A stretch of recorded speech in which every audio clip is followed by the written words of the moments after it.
I had my luggage packed and was getting ready to head out the door with my daughter for our vacation trip when a text came through on my phone. The message said I wouldn't be joining them on their Italian getaway. My son-in-law had decided he wanted this to be just a family holiday. They ended up taking only his mother and father along with them, leaving me at home by myself. This happened right after I had covered the costs for their brand new home, so I immediately stopped all the mortgage payments and put the house up for sale. You're going to be shocked when you hear what went down after they returned from their trip. Before we continue, please subscribe to stay updated on our latest stories. I was in my bedroom carefully folding up my go-to travel shirt when I heard my cell phone vibrating on the bedside table.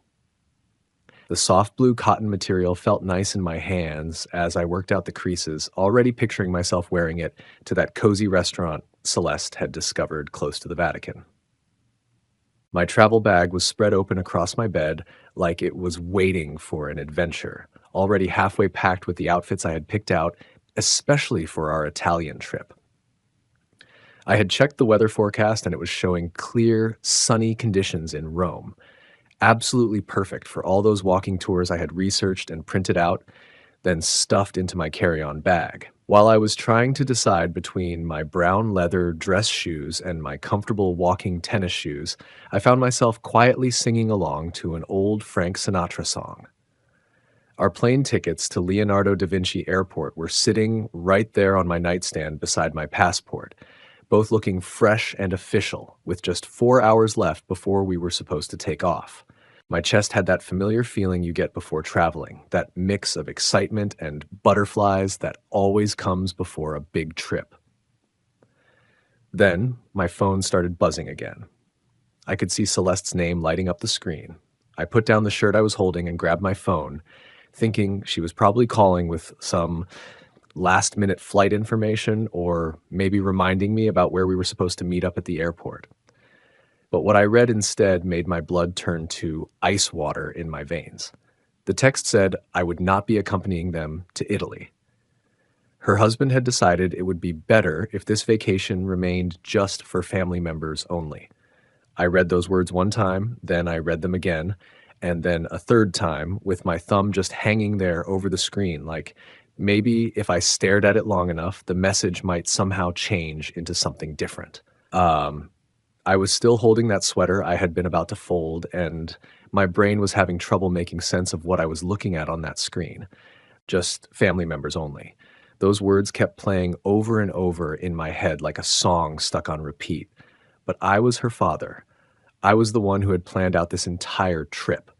I was the one who had purchased all the airline tickets, spent hours researching the best restaurants, and created our whole travel schedule during all those late evening planning sessions at my kitchen table. What was supposed to make sense about family members only, when the person getting that message was your own dad? I dropped down onto the edge of my bed with the open suitcase still sitting there next to me. My hands were shaking just a little bit as I managed to type back the only thing I could think of to say. I just wrote back, okay. The disappointment felt like it was settling into my chest like a heavy rock. I looked around my bedroom and saw all the things I had gotten ready for a vacation that wasn't going to happen anymore. There were all those travel-sized bottles of shampoo and toothpaste lined up on top of my dresser. All those guidebooks were sitting there with their yellow sticky note bookmarks, marking all the places we had been planning to visit together. The brand new camera I had bought just for this vacation was still sitting in its original box, unopened. I closed up my suitcase, taking my time with each motion, being very deliberate about it. Every snap of those metal clasps echoed through the quiet bedroom with a sense of finality. Then I picked up my phone and called the airline, listening to that annoying hold music while I waited to speak with someone about canceling my reservation. The woman who helped me was nice about it and handled everything quickly and professionally. She said, "I'm really sorry to hear your plans changed, Mr. Brennan," and I found myself wondering if she could pick up on the disappointment that was probably obvious in my voice. After I hung up, I went and sat down in my living room, just staring at all those travel brochures that were spread out across my coffee table. The house seemed more empty than it usually did, quiet in a way that made my ears feel like they were ringing. From outside, I could hear Mrs. Holloway's dog barking at something off in the distance, that sharp, insistent sound cutting through the suburban quiet. I reached over and picked up one of those brochures. It was a shiny pamphlet all about Roman architecture, and I set it down on the side table next to my chair. It was a small, pointless gesture, but it was about all I could handle in that moment, when I was finally understanding that I had been very carefully and very intentionally excluded from their plans. When evening time rolled around, it brought with it the same quiet emptiness that had been filling up my house all day long. I had been moving around like a zombie through those hours, even leaving my dinner plates sitting dirty in the sink instead of washing them right away, like I always do. That packed suitcase was still sitting there by my bedroom door, constantly reminding me of all the plans that were never going to happen now. I had the television going in the living room, some evening news show that I wasn't really paying attention to. I kept picking up my phone for no real reason, just scrolling through random stuff, feeling restless, and making my fingers fidget against the screen. I figured maybe checking Facebook might help distract me from this empty feeling I had in my chest. I scrolled past Mrs. Fairbanks's pictures of her cat, some recipe posts from the ladies in my book club, and political stuff that I didn't feel like reading. The familiar blue light from the screen was actually kind of soothing in my living room as it was getting darker outside. That's when I spotted it. Darian's parents were standing right there in front of the Coliseum, both of them smiling big at the camera with that look tourists get when they've found the perfect spot for a photo. The caption underneath said, "Beginning of the best family vacation ever." The timestamp showed it had been posted just 2 hours earlier. My thumb stopped moving above the screen. Maybe they had taken a different trip, or maybe this was just an old picture they decided to post now. My heart started beating faster as I clicked on the profile to look at more pictures.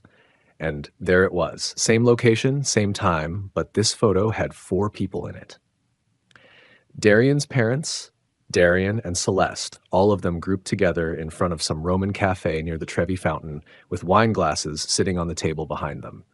Celeste had written a caption that made my stomach feel like it was falling through the floor. It said, "So grateful for family time in the Eternal City." I counted the faces in that photo with fingers that were starting to shake. 1 person, 2 people, 3 people, 4 people.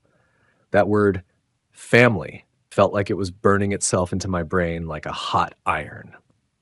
I put the phone down on my coffee table with their happy faces still glowing up from the screen. I got up and walked over to my kitchen window, looking out at my neighbor's house where I could see warm lights shining from their windows. Families spending the evening together. The feeling of being betrayed hit me like ocean waves, with each one hitting harder than the one before it. I grabbed my phone once more, telling myself maybe I had gotten it wrong somehow. Maybe those pictures would show something different if I looked again. But there they were, still posted with recent timestamps, their faces still beaming with that carefree joy. All 4 of them together in that city I had been dreaming about visiting, enjoying the vacation I had put together, following the travel plan I had spent hours researching. I went back over to my kitchen window and caught sight of my own face looking back at me in the glass, pale and with dark circles under my eyes. Behind my reflection, I could still see their group picture glowing on my phone screen, their joy mixing with the image of me standing there alone. The difference between us was sharp and hurt to look at, like a picture that showed me exactly what my place was in their idea of what family meant. I had barely gotten any sleep at all, just lying there tossing around in bed while pictures of their vacation kept flashing through my mind every time I closed my eyes. When morning finally came with that dull gray light creeping in through my bedroom curtains, I knew I had to get some answers. I couldn't just let this go without finding out why this had happened. My coffee cup was trembling a little in my hands as I sat there at my kitchen table, going over in my head what I was going to say to Celeste. With the time difference, it was already afternoon over in Rome, which made it the perfect time to call. I took a long, deep breath and punched in her number, listening to that expensive sounding international ringtone. It rang 3 times, then 4 times. Then I heard her voice, sounding happy and upbeat. Hey there, Dad. I could hear all kinds of noise in the background. Darian talking, street sounds, all that busy atmosphere you get in an Italian city. I need to understand something, I said, getting right to the point. What's that? She sounded like she wasn't really paying attention, probably looking at some tourist attraction or store window. I saw those pictures on Facebook. Darian's mother and father are right there with you guys. There was a pause, and it went on for a long time. Then when she spoke again, her voice had changed and sounded like she was getting ready to defend herself. Dad, we can talk about this and explain everything. You told me it was just for family members only. So what does that make me then? Now her voice was getting colder. Listen, Darian said you can be too much to handle. He didn't want you messing up his vacation. That phrase, too much to handle, felt like someone had punched me in the stomach. Messing it up? I'm the one who planned this whole trip. I'm the one who bought all the tickets. And Darian's mother and father paid for their own way. They don't expect us to look after them all the time. All the time. Those words just hung there in the air between us like she was accusing me of something. I helped support you too when that was something you decided to do? She cut me off. We never asked you to make us feel guilty about it. I could hear Darian laughing about something completely different in the background. His voice sounded relaxed and like he had no idea what we were talking about. Hearing that sound made my teeth clench together. To be honest with you, Dad, Celeste kept going, and her voice was getting harder with every word she said. Darian was right about this. You need too much attention. My phone felt like it weighed a ton in my hand. I get it now. Good. We'll have a conversation when we get back home. I understand. I ended the call without saying goodbye. I put the phone down very carefully on the table. That phrase, need too much attention, kept repeating in my head like some kind of terrible song. I found myself walking to my home office, pulled there by some feeling I couldn't put a name to. Every wall was covered with family pictures. There was one of me teaching Celeste how to ride her bicycle, her college graduation ceremony picture, her wedding day when I walked her down that aisle with tears of happiness running down my face. My hands slowly closed into tight fists as I looked at all these images of a relationship I had apparently been completely wrong about. In one picture, I was holding baby Celeste, both of us smiling for the camera. My reflection in the glass showed an older man now, tougher looking, with something cold starting to grow behind his eyes. I reached out and adjusted the picture frame, making small, careful movements. That little action felt important somehow, like I was fixing more than just a crooked photograph. I stayed there in my office after that phone call, surrounded by all the proof of what I had thought was love, but was apparently just me being useful. Every single photo on that wall was telling a story I was only now starting to understand the right way. There was the wedding photo where I walked Celeste down the aisle. I had spent $42,000 on that day, making sure every detail was perfect because I wanted her to be happy. The college graduation picture was there too. I had taken care of her student loan payments when Darian couldn't find any work after his own graduation. The house hunting photos were spread out across my desk. I had co-signed their mortgage paperwork when the banks wouldn't give them approval on their own. Christmas photos showed all those expensive presents under trees that I had purchased. Birthday parties where my gifts got opened last, almost like they had forgotten about them. Every memory was adding more weight to my chest, a pressure that kept building up and made it hard to get enough air. I opened up my desk drawer and took out bank statements and receipts I had been keeping out of habit. The down payment money for their house, $95,000 that came out of my retirement savings. Money I had been putting away for my own future. Car payments I had taken over when Darian lost his first job. Credit card bills I had paid when they couldn't make their monthly payments. The vacation savings account I had been building up for years. Money that had ended up buying their plane tickets to Italy. But it wasn't only about the money.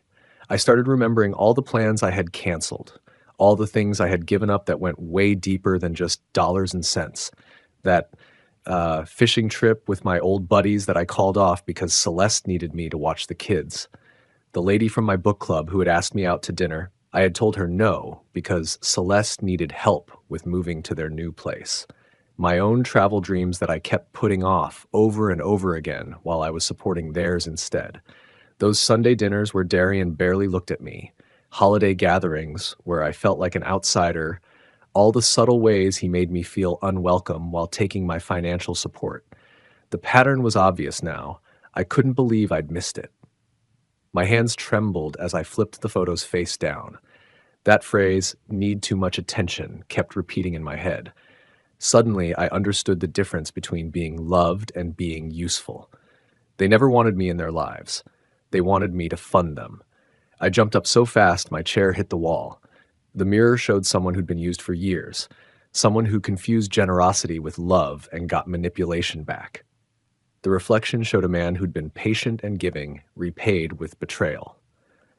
I opened my laptop, staring at my bank account where both Celeste and Darian had access. My finger hovered over the trackpad, one click from changing everything, but I closed it. The action hung suspended. Some decisions need planning, not impulse. I sat in my office's heavy silence. The closed laptop felt like a door I wasn't ready to open.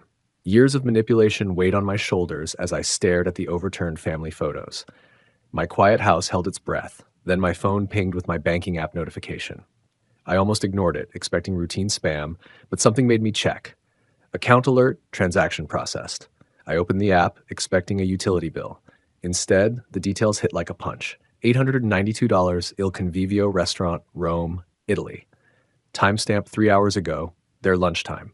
Celeste had used my authorized user card, emergency access I'd given her years ago when she was building credit. The irony burned. They excluded me from their family vacation, but used my money for fancy Roman meals. I scrolled through recent transactions with growing disbelief. Hotel charges, boutiques, attractions, all on my card, while Darian's parents supposedly paid their own way. I paced my office, phone clutched tight. Every family photo looked different now, like evidence. The thought formed clearly. This is my chance. I opened the card management section. Celeste's name sat in black letters, representing years of financial access granted from love, returned as manipulation. Another ping, 127 Elegant Style, Rome. She was shopping while I processed their betrayal. That decided it. My finger hovered over remove user. Years of being supportive warred with certainty that support and exploitation were different. The confirmation appeared. Are you sure? This cannot be undone. I selected yes. Authorized user access revoked. I felt my first real control in years. Foreign but satisfying. I set the phone down carefully, looking at my reflection in the dark screen. For the first time in days, I smiled. I went to make coffee, moving with more purpose than I'd felt since that devastating text. The coffee maker gurgled while my neighbor's lawnmower started, ordinary life continuing as my quiet revolution began. Next morning, I sat at my kitchen table, actually enjoying coffee for the first time in days. The paper lay spread before me when my phone rang aggressively. International number, 9 a.m. here, 4 p.m. in Rome. I let it ring twice before answering, no longer eager to please. Good morning, Celeste, I said, hearing her sharp intake. Dad, what did you do to the card? Immediately demanding no pleasantries. I removed your account access. Don't give me that. I tried paying for lunch and it was declined, in front of Darian's parents. Her voice could cut glass. The waiter came back 4 times. It was humiliating. That must have been embarrassing, I replied, sipping coffee. Embarrassing? It was mortifying. You can't do that. I need that card. For what? I thought you didn't need me taking care of you constantly. That's completely different. Her voice kept getting shriller with every word. Is it? There was quiet, and I could hear muffled talking in the background before she returned with poison in her tone. You fix this immediately, or you'll face consequences. What consequences? Darian and I have been discussing things. When we return, we're researching care facilities. My coffee mug stopped halfway to my mouth. Care facilities? You're aging, Dad. You clearly can't manage your money responsibly. The cruelty in her words was shocking. We'll sell your house to cover the costs. You don't need all that room anyway. I heard Darian speaking behind her. Tell him it's for his benefit. Darian says it's for your benefit. I sat in extended silence, absorbing these threats. They wanted to put me in an institution and sell my home because I'd cut off their vacation spending. The nerve was incredible.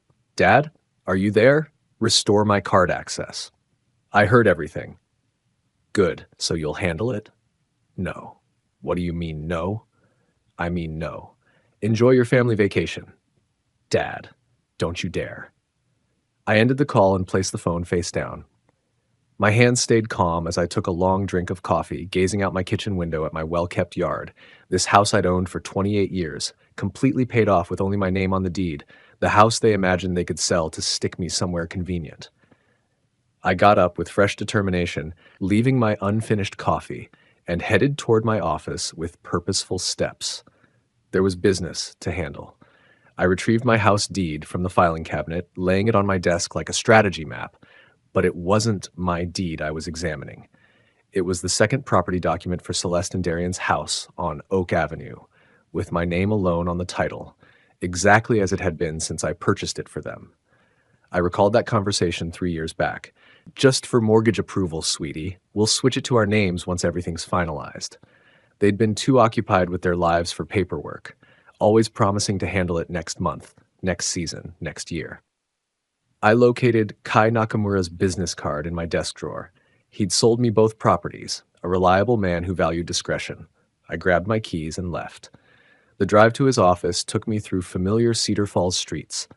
Mrs. Patterson waved from her garden as I backed out, her friendly wave reminding me how ordinary this morning appeared. 20 minutes later, I parked at Nakamura Properties, located in a restored Victorian that Kai had renovated with clear care. Kai glanced up from his computer as I walked in, surprise and pleasure showing on his face. Fletcher, great to see you. How's retirement going? I need to sell the Oak Avenue property fast. He stopped, his experienced eyes catching something in my expression. The house you purchased for Celeste, is everything okay?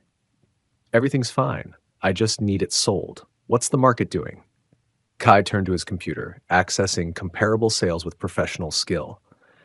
Market's strong right now. Properties like that in that area, $205,000, maybe $215,000. The figure pleased me. I'd paid $148,000 3 years ago. How fast are we talking? Kai asked. ASAP. Price it to sell. He pulled out listing forms, inspection schedules, his movements practiced and comforting. We'll need photos, possibly some staging.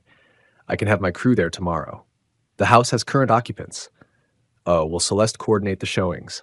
Celeste's in Italy. I have keys. Kai seemed slightly puzzled, but professionally accommodating. We covered listing price, commission, closing schedules. I signed the listing contract, my signature confident in, and final. I'll begin marketing right away, Kai said. In this market, we might have offers within days. We shook hands and I valued his professionalism, how he avoided unnecessary questions. Walking to my car, I felt lighter than I had in days. Classical music from my radio filled the quiet as I drove slowly through downtown Cedar Falls, viewing my hometown with fresh perspective. At a red light, a young family crossed the street, father holding a toddler, mother with a stroller. I remembered when Celeste was that age, before everything became about money and manipulation and what I could provide instead of who I was. I pulled into my driveway and sat briefly, looking at my mailbox with Brennan painted in faded letters. The name felt different now, meaningful again. I walked up my front steps, keys jingling, a sound promising more changes ahead. Inside, I opened my laptop to find an email from the real estate service. Property listed successfully appeared on screen, and I felt satisfaction seeing those words. But more work remained. I opened a new browser tab and searched Moving Services Cedar Falls, Iowa. Large corporate companies filled the first results, but I scrolled past them, seeking something personal and dependable. I found Brent's Reliable Moving, a sin with small opera reviews, solid reviews, family-owned for 12 years, the type of business where you speak to the owner, not a call center. I called the number, expecting exactly that. Brent's Moving. This is Brent. His voice was rough, direct, no company script. I need help moving some stuff tomorrow. It's urgent. What kind of schedule are we looking at? Tomorrow morning, if you can. It's a whole house full of things. Where are we going from and to? Brent asked. I gave him Celeste's address, explaining everything needed storage. Storage place set up, he asked, and I realized I hadn't arranged that yet. I can suggest Safekeep Storage on Pine Street, Brent continued. Work with them regularly. Need their number? Within minutes, I had Iris from Safekeep Storage on a three-way call, working out details. For a whole house, you'll need at least a 10 by 20 unit, Brent recommended. First month up front. That's $135, Iris said. I'll take it. Can someone meet us there tomorrow? Back with Brent, we settled the specifics. My truck and two guys, we can begin at 8:15 a.m. What's the address again? I gave Celeste's Oak Avenue address, adding, the people living there are traveling. I'd like everything finished before they get back. Got it. Family matter? Brent's voice suggested he'd handled these situations before.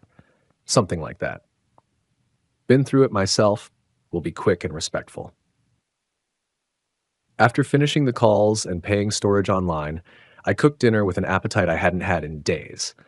I set my alarm for 6:30 a.m. earlier than my usual retirement routine and laid out work clothes, my old jeans and boots from my contractor days, before I became someone who paid for other people's dreams instead of chasing his own. I sat in my living room, watching evening news with fresh focus. The weather report showed clear skies, perfect for moving. Everything was coming together with a smoothness that felt both satisfying and meant to be. That night, I made sure my phone was charging, placing it on my nightstand beside a water glass. In the bathroom mirror, while brushing my teeth, I saw someone I hardly knew, someone prepared for action, someone who'd quit asking permission to control his own life. I got to the Oak Avenue property at 7:45 a.m., 15 minutes early, like always. The house I knew so well looked different now, not my daughter's home anymore, just a property that needed emptying. Brent's moving truck sat outside already, motor idling, steam showing in the cool morning air. Brent stepped out of the cab when I drove up, a solid man in his 50s with the no-nonsense attitude of someone who dealt with countless family dramas without judging.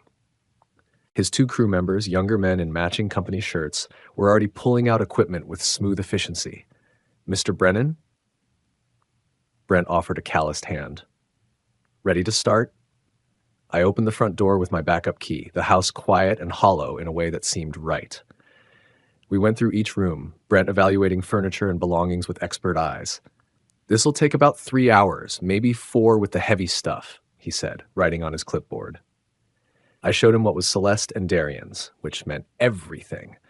The pricey sectional couch I'd gotten them last Christmas, Darian's fancy home office setup with gaming gear, Celeste's huge wardrobe filling 2 walk-in closets. The crew began with bedroom boxes, wrapping and marking with organized precision. I demanded to help despite Brent's concerns about insurance. I'm not that old, I said, getting a smile from one of the younger guys. Soon I was hauling boxes marked Celeste's books and Darian's sports gear, feeling odd satisfaction watching their stuff get packed away so systematically. In their bedroom closet, I discovered photo albums from their wedding. Looking through them, I noticed I was missing from most pictures. Darian's family featured in every shot while I showed up in maybe 2 photos, always on the sides. I shut the album and gave it to Brent's crew. Room after room, we cleared expensive things I'd forgotten buying them. Designer purses, electronics, the leather dining room set I'd bought for their first anniversary. My back began hurting, but I kept going, powered by purpose I hadn't felt in years. In what was meant to be a future nursery, I found baby furniture they'd hopefully put together for grandchildren that never happened. For a second, doubt snuck in. Was I being too cruel? Then I discovered Darian's credit card bills showing luxury spending while they cried poverty to me, and the doubt vanished entirely. You all right, Mr. Brennan? Brent asked, seeing my hesitation. Just remembering things. Let's continue. By 11:45 a.m., we completed our last check of the empty house. Rooms sounded different now, afternoon light pouring through naked windows onto bare floors. I locked up and kept the keys, following the moving truck to Safekeep Storage, where I watched their belongings vanish into Unit 52C. I paid Brent cash, adding a big tip. Hope things work out for you, Mr. Brennan, he said with real warmth. Driving home alone, I saw my phone flash with a Facebook alert. I pulled into my garage, the device still buzzing in the cup holder, like a nagging reminder that my peaceful morning was about to get much more complex. Inside my house, I finally checked the buzzing phone to find several Facebook notifications. Celeste had posted furious status updates. Some people have no respect for family privacy. The comments showed friends asking what happened, with Celeste playing victim perfectly. I closed Facebook without answering and called Kai Nakamura back. Fletcher, excellent news. Kai sounded thrilled. We have a serious buyer. Cash offer. This fast?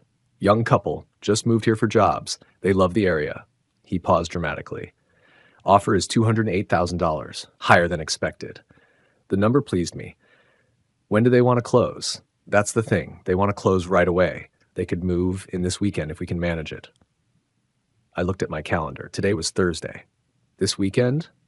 They're in a corporate apartment, month to month. Very eager buyers. Kai's excitement was catching. Can you do fast closing? I can have documents ready by tomorrow. Make it happen. Friday morning found me at the title office, signing documents with careful precision. I met the buyers, Caspian and Nora Mercer, early 30s. The type of optimistic young couple that reminded me of Celeste and Darian before bitterness set in. We love what you did with the yard, Nora said during our final walk through the empty house. I didn't mention it wasn't my yard work. It's perfect, Caspian said, taking the keys. We can move in tomorrow morning? The bank transfer alert appeared on my phone. $208,000 minus realtor fees meant $192,000 profit. I'd turned my fatherly gesture into a solid business success. Saturday morning, I chose to drive by the property one final time. I arrived to see a U-Haul in the driveway, Caspian and Nora directing movers with contagious enthusiasm. A baby crib was going inside, young family beginning fresh in a house that had witnessed too much disappointment. I parked across the street, watching Nora plant flowers in the garden while Caspian built a swing set in the backyard. My phone rang with an international number, and I answered, just as a taxi pulled up to the house. The timing couldn't have been more perfect. Celeste climbed out of the taxi first, looking worn out from all that traveling, but instantly becoming alert when she saw what was happening in front of her. Darian handled paying the cab driver, and I watched his face go from being puzzled to completely alarmed as he took in the sight of that U-Haul truck and these strangers standing in what he thought was his own driveway. Hey, excuse me, Darian called out to Nora, who glanced up from where she was working in the garden with that friendly, curious look people get when they're interrupted. What exactly are you people doing in our house? Caspian stepped into the doorway, holding some official-looking paperwork in his hands. Your house? I think there might be some kind of misunderstanding here. I climbed out of my own car and walked steadily toward this whole scene that was unfolding, reaching into my jacket pocket to pull out an envelope I had prepared. Celeste caught sight of me standing there, and I watched her facial expression change from confusion to understanding to absolute rage in the space of about 3 seconds. Dad, what the hell is going on here? Why are there complete strangers moving around in our house?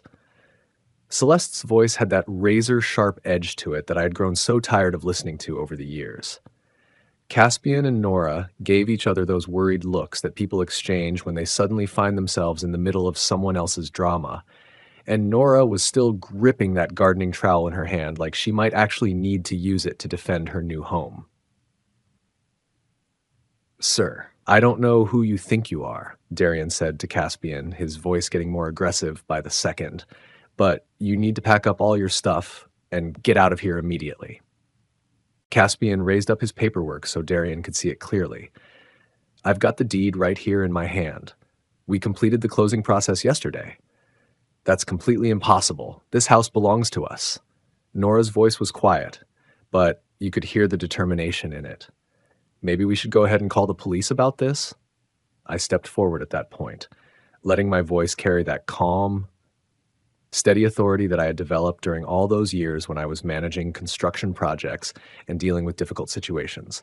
That's not going to be necessary. Celeste's tone immediately became demanding, the way it always did when she expected me to jump in and fix whatever problem she was facing. Dad, you need to fix this situation. Right now. I spoke to Caspian and Nora first, because they were the innocent parties in all of this mess. I'm truly sorry for all this confusion you're having to deal with. Please go ahead and continue with moving into your new home. Then I turned my attention to Celeste and Darian, and my voice was steady and matter of fact. The house was sold because it belonged to me, not to you. Darian's face started turning that deep red color that meant he was getting really angry. What do you mean it belonged to you? That doesn't make any sense. If you check the original deed documents, you'll see it was never actually transferred into your names like you thought it was. Celeste's voice rose up to that familiar shrieking pitch that could probably shatter glass. You can't just go ahead and sell our home out from under us like this. I can absolutely sell my own property, I replied in an even tone, which is exactly what I did. This is nothing but theft, plain and simple. We're going to sue you for everything you're worth. Darian was practically screaming at this point, his face getting redder by the second. With what money are you planning to do that? I seem to remember that your credit cards got declined when you were living it up in Rome. Caspian leaned over and whispered something to Nora, and she nodded her agreement before they both started heading toward their front door. Their front door now, not Celeste and Darian's anymore. Please, just go inside and don't worry about this, I told them calmly. This whole situation doesn't concern you at all. Celeste's voice took on that desperate, frantic quality that I remembered from when she was a little girl and didn't get her way. Where are we supposed to live now? Where did you put all of our things? I held out the envelope that I had been carrying in my jacket pocket. Darian practically lunged forward and snatched it out of my hand, tearing it open with fingers that were shaking from anger. He read the contents out loud in a voice full of disbelief. Safe Keep Storage Facility, Unit number 52C, Pine Street location. Storage? Celeste's voice actually cracked when she said it. You took our entire life and put it in some storage unit? I made sure everything was preserved carefully and safely. The first month's rent has already been paid in full. Darian crumpled up the paper in his fist like it was garbage. This whole thing is completely insane. You can't do something like this to your own family. Real family doesn't exclude their own fathers from family vacations and call them needy. That's a completely different situation and you know it. Is it really, though? Darian took a step closer to me, trying to use his physical presence to intimidate me the way bullies do. We're going to fight this in court. We're going to challenge every single thing you've done. The sale is completely legal and above board. The property was mine from the very beginning. Celeste's voice changed again, taking on that manipulative tone that she had perfected since she was a child whenever she wanted something from me. How could you possibly do something this cruel to your own daughter? I looked at her for a long moment, really studying her face. How could you do what you did to your own father? Nora came back out of the house at that moment, and there was genuine concern written all over her face. Is everything going to be all right out here? Everything is perfectly fine, I assured her with a smile. I hope you and your husband enjoy your beautiful new home. Celeste and Darian were left standing there on the sidewalk, still holding their fancy Italian luggage in their hands, looking exactly like lost tourists who had somehow wandered into the wrong person's life story. I walked back toward my car with deliberate, measured steps, my old work boots making solid contact with the pavement beneath my feet. This whole thing isn't over, old man, Darian shouted at my back as I reached my car. I got behind the wheel and turned the key in the ignition, and my classical music station picked up exactly where it had left off when I parked. Yes, it absolutely is over. 3 months later, I was sitting at my kitchen table enjoying my morning newspaper and a fresh cup of coffee when my doorbell chimed. A process server was standing on my front porch, holding legal documents that turned out to be Celeste and Darian's lawsuit against me. I signed for the papers without feeling the slightest bit surprised that they had actually gone through with their threat. By that same afternoon, I was sitting in the exact same kitchen chair reviewing the court's official decision. Lawsuit dismissed. Property owner had full legal right to sell his own property. The judge had been extremely thorough in his review and completely unsympathetic to their various claims and arguments. Darian and Celeste were now responsible for paying their own attorney fees, which I imagined was going to be quite expensive for them. My own lawyer called me within an hour of the ruling. Clean victory, Fletcher. They don't have any grounds whatsoever for an appeal. The local newspaper even ran a small article about the whole situation. Family property dispute officially resolved. I filed all the paperwork in my new folder that I had labeled Legal Victory, and then I simply moved on with my day like it was any other day. The town's gossip network had been working overtime for months, buzzing with talk about the whole situation. When I stopped by the coffee shop, I couldn't help but overhear some of the conversations happening at nearby tables. I always thought that son-in-law of his seemed like an entitled brat. Other people were saying things like, Fletcher Brennan worked hard his entire life building up what he had. He deserved so much better treatment than what he got from those two. There were some disapproving voices that muttered things like, families should always stick together no matter what. But I had finally learned how to let other people's opinions just roll right off me, like water rolling off a duck's back. When I ran into Kai Nakamura at the hardware store a few days later, he asked me, "How are you holding up with everything that's happened?" "I'm doing better than I ever expected I would." That afternoon, I went to the pet store I had spotted months earlier. Ranger, a 3-year-old golden retriever, needed a new home because his family was relocating overseas. He's been with a family, great with people, enjoys car rides, the owner told me. And I crouched down and Ranger came right over, his tail wagging like he'd been waiting just for me. The bond was immediate. Ranger seemed to sense my loneliness, and I recognized his need for someone who wouldn't leave him behind. An hour later, Ranger was riding in my passenger seat, head hanging out the window, both of us driving towards something different. That first night, he slept beside my bed, and for the first time in months, neither of us was alone. With Ranger lying at my feet, I looked up travel trailers online. Best RVs for senior travel brought me to articles about freedom and adventure. At RV lots, salespeople were happy to help. I test drove a 28-foot Airstream, the right size for one person and a dog who had already claimed the front seat before we even finished the paperwork. I used my second car's trade-in value plus my savings to buy it completely. Ranger took to RV living right away. We mapped our route. National parks, small towns, places I'd always wanted to visit but had put off for family duties. The morning we left Cedar Falls, my house was ready for a long absence. I had arranged mail holding and asked neighbors to check on the property. Loading the trailer, I packed camping equipment, Ranger's gear, and one photo album with pictures of Celeste as a child, before disappointment changed us both. Ranger could sense adventure ahead, his excitement spreading to me as I started the engine and checked the trailer hitch. We drove through Cedar Falls one final time, past familiar spots that seemed smaller now. Going by Oak Avenue, I saw Caspian and Nora's kids playing in the yard. The house was finally filled with the happiness it was designed for. The highway sign said Montana, 850 miles. Ranger had his head out the window, my hand firm on the wheel, both of us finally free. That evening, we pulled over at a scenic overlook in Montana. I set up a camping chair as the sun dropped behind the mountains, coloring the sky in orange and purple shades I'd never stopped to appreciate before.